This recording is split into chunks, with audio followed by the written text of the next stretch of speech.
I tried uploading a Lawman episode once upon a time, and the A&E channel, whoever they are a giant pain in the butt. They're kind of like that really drunk annoying person that you have to chase after to leave at the end of the night, and they giggle like an annoying little bitch. Yeah.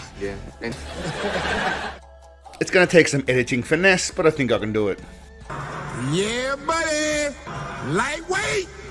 And now we're going balls deep into episode 2 of Lawman, which, for the uninitiated, is a series where Big Papa Tarantula pretends he is an actual law enforcement officer and not just some washed up pudgy actor playing cops and robbers. I make a living in the movies, but for the past 20 years, I've also been a cop. That's what someone less educated might think.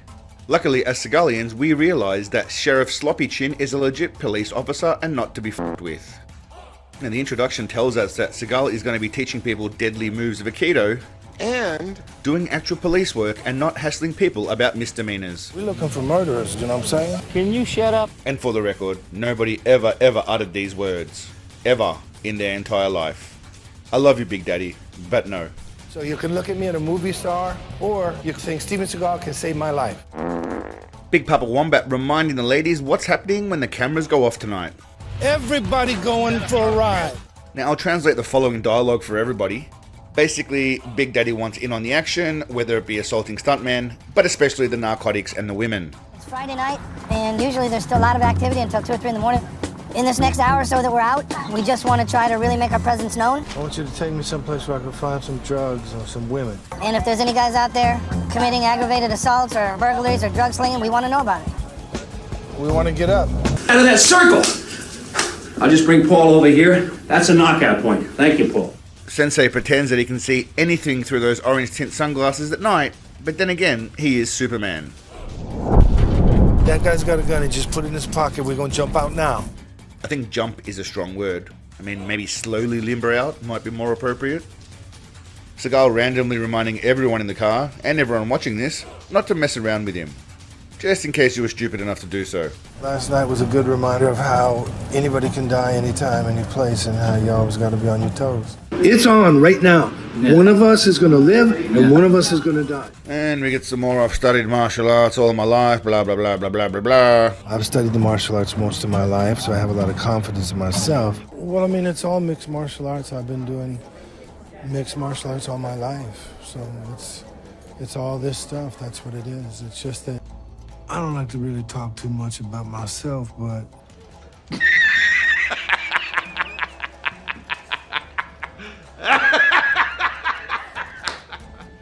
And once again, Big Papa reminding us how awesome he is. They're going to be trying to punch your face in and grab your gun. I'm one of the highest ranking Aikido teachers in the world.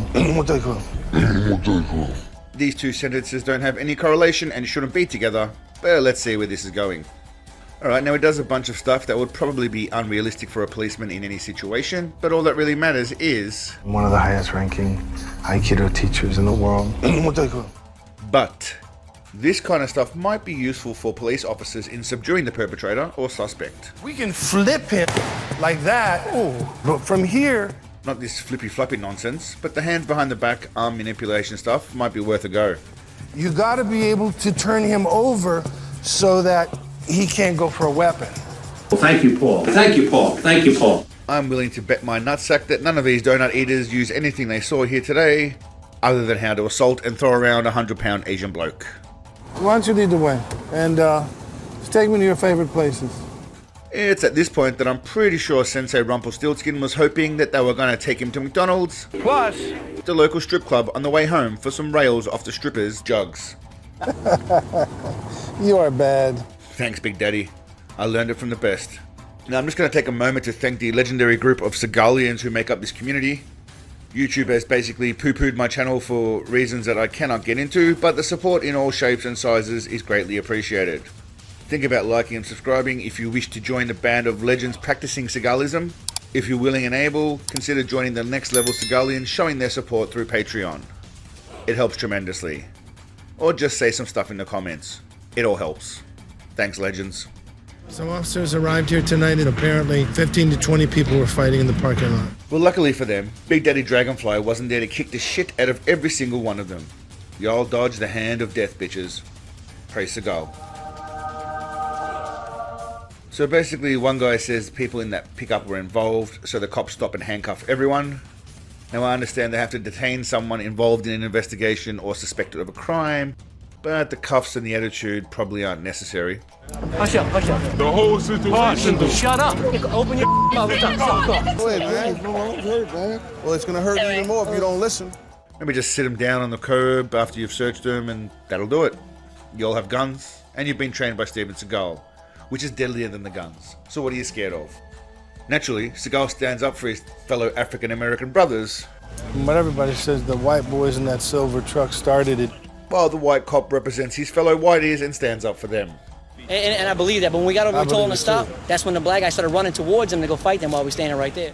Seagal doesn't appreciate the negative attitude on display from this bloke, and he gets the well-known Seagal death stare. Deadlier than 1,000 punches.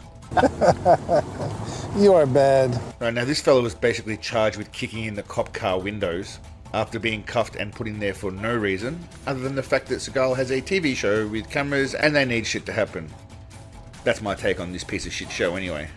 All of these people were charged with disturbing the peace, which is basically a nothing charge, and probably only thrown at them because of the TV show. I mean, at this point, even Seagal sounds like he's getting bored with his own script and TV show, and he just mumbles his way through whatever the hell he's saying. We've been through here every night. We're just looking for bad guys. Alright, so they do this little thing whenever Sensei Hawkeye uses his supervision. They do a little slow-mo effect to highlight just how supernatural and awesome Papa is. So the following incident all happened because Seagal said they were drinking. Hey, Johnny, I think these guys over here are drinking. And because he said that, they roll up on a bunch of kids coming out of their parents' house. Out the car. Put your hands up in the air. Go over there. Just came out the house. Get your hands in the air right now. Oh, man, can we just come on my mom? And because of some stupid rule, they're going to harass these kids and give them attitude. They got an open container there. But I haven't been driving. It's illegal in the state of Louisiana. You should understand that, son. Can you just shut up? Put your hand on the car, man. Can we get some badge news? Hey, can you shut up? You don't tell us what to do, man. The best thing you can do is don't say nothing at all and just wait. Well done by this guy. I like him. He knows it's all bullshit because of the camera. I understand y'all doing y'all job, but right now I don't feel like y'all doing y'all job. I mean, just listen to these cops carrying on like heroes because the camera is on. Could you imagine how they'd be if the cameras weren't on? These guys would be on the floor with knees in their backs. Watch out! That black guy's got a gun. He's gonna steal your banana. What? So after all this, they basically pulled over and annoyed these black kids who just came out of their mother's house and now let them free.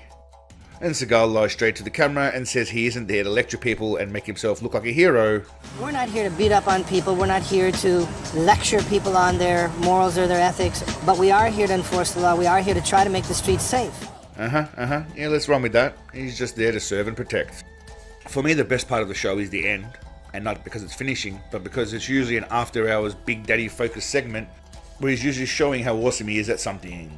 Episode 1 was firearms. I'm trying to pass down some of the secrets that have made me a master shooter. Episode 2, Aikido. I'm one of the highest ranking Aikido teachers in the world. What they call? And obviously it's all based around how awesome Big Papa is and how he's always saving lives. So you can look at me at a movie star, say, hey man, Steven Seagal here, he's a movie star. Absolutely. Or you can wipe that out of your head and think Steven Seagal can save my life. Because that's why I'm here. Once again, I don't think anybody is saying that. I think they're all trying really hard not to laugh because they're disrespectful bastards. Seagal makes sure to tell the organisers of this class to bring in younger, hotter women next time, or he won't be happy. Next time I come, they gotta be better. You hear? I think the streets of wherever the hell he was driving around in are much safer now. Just to recap, they arrested some people for disturbing the peace and damaging property because he was arrested and locked in a car. They harassed some kids coming out of their mama's place, but not because they were two young black guys, but because of Sensei's Hawkeye superpower. And then Seagal assaulted a few people along the way just for the hell of it. A standard day in the life of Lord Seagal. Alright my friends, what did you think? The spirit of Big Daddy was strong in this one. Thank you for noticing that. I felt he really excelled as a leader in so many ways in this episode. The United States are a lot safer. I mean, well, now it's Russia, or wherever the hell he waddles around, is a much safer country because of him. Until next time, my friends, be careful coming out of your mama's house if Seagal's around. Don't forget who's one of the best Aikido practitioners in the world. I'm one of the highest ranking Aikido teachers in the world. But above all, stay awesome. Peace, legends. Sunshine bright in the sky, and I'm free when I close my eyes.